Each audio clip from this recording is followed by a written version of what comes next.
भगवान माता राधा सतभामा रुक्मिणी की जय। अंतवतो फलम तेषां तद भौतल्पमेघसाम देवान् देवयजो यान्ति मद्भक्ता यान्ति मामपि। अंतवतो फलम तेषां तद भौतल्पमेघसाम, देवताओं की उपासना करने वाले अल्प बुद्धि युक्त मनुष्यों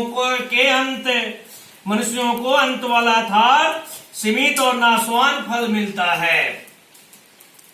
यहाँ शंका होती है कि भगवान के द्वारा विधान किया हुआ फल तो नित्य ही होना चाहिए, फिर उनको अनित्य फल क्यों मिलता है?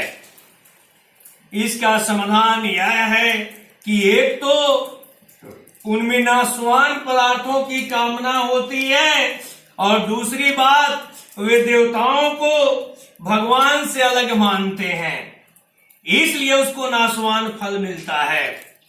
परंतु उनको दो उपायों से अविनाशी फल मिल सकता है।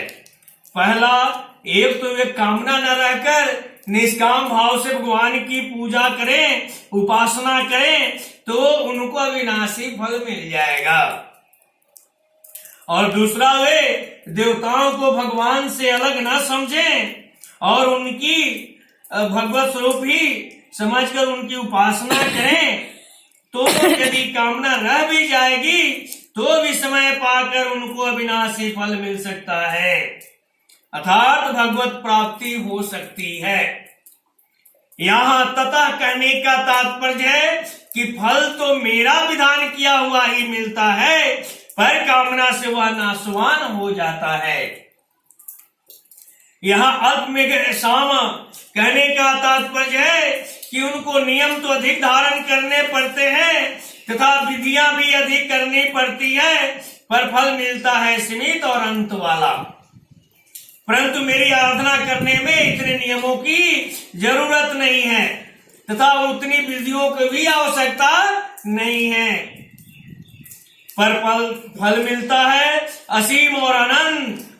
इस तरह देवताओं की उपासना में नियम हो अधिक, फल हो थोड़ा, और हो जाए जन्म मरण रूप बंधन, और मेरी आराधना में ऐसा होने पर, मेरी आराधना में नियम हो कम, फल हो अधिक, और हो जाए कल्याण, ऐसा होने पर भी वे उन देवताओं की उपासना में लगते हैं और मेरी उपासना में नहीं लगते, इसलिए उनकी बुद्धि अल्प है, तुच्छ है। देवान देवयजो यान्ति मद्भक्ता यान्ति मामपि, देवताओं का पूजन करने वाले देवताओं को प्राप्त होते हैं और मेरा पूजन करने वाले मेरे को ही प्राप्त होते हैं। यहाँ अपी पद से यह सिद्ध होता है कि मेरी उपासना करने वालों की कामना पूर्ति भी हो सकती है और मेरी प्राप्ति तो हो ही जाती है, अर्थात मेरे भक्त सकाम हो या निष्काम हो, वे सब के सब मेरे को ही प्राप्त होते हैं। परंतु भगवान की उपासना करने वालों की सभी कामनाएं पूर्ण हो जाए, यह नियम नहीं है। भगवान उचित समझे तो पूरी भी कर दे और नहीं भी करे, अर्थात उनका हित होता हो तो पूरी कर देते हैं और अहित होता हो तो कितना ही पुकारने पर तथा रोने पर भी पूरा भगवान नहीं करते हैं। यह नियम है कि भगवान का भजन करने से भगवान का नित्य संबंध की स्मृति हो जाती है, क्योंकि भगवान का संबंध सदा रहने वाला है।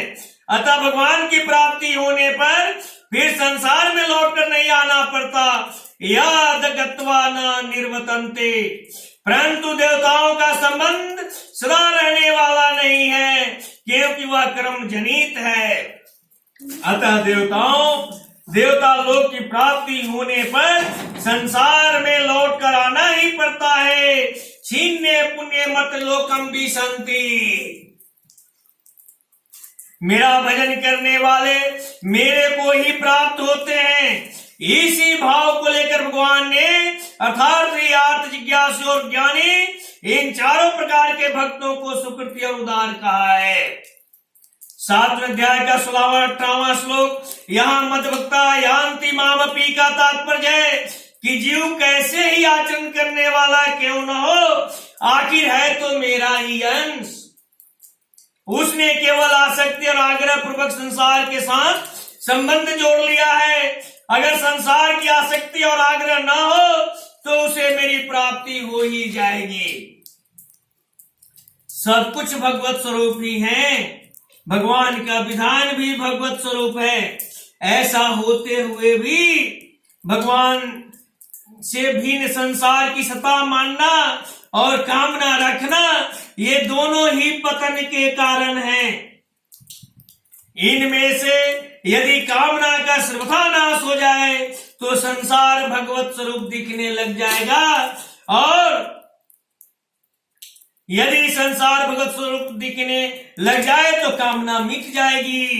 फिर मात्र क्रियाओं के द्वारा भगवान की सेवा होने लग जाएगी। अगर संसार का भगवत स्वरूप देखना और कामना का नाश होना एक साथ हो जाए तो फिर कहना ही क्या है। देवताओं की उपासना करने वाले तो अधिक से अधिक देवताओं के पुण्यवर्ती लोकों में ही जा सकते हैं, पर भगवान की उपासना करने वाले भगवान को ही प्राप्त होते हैं।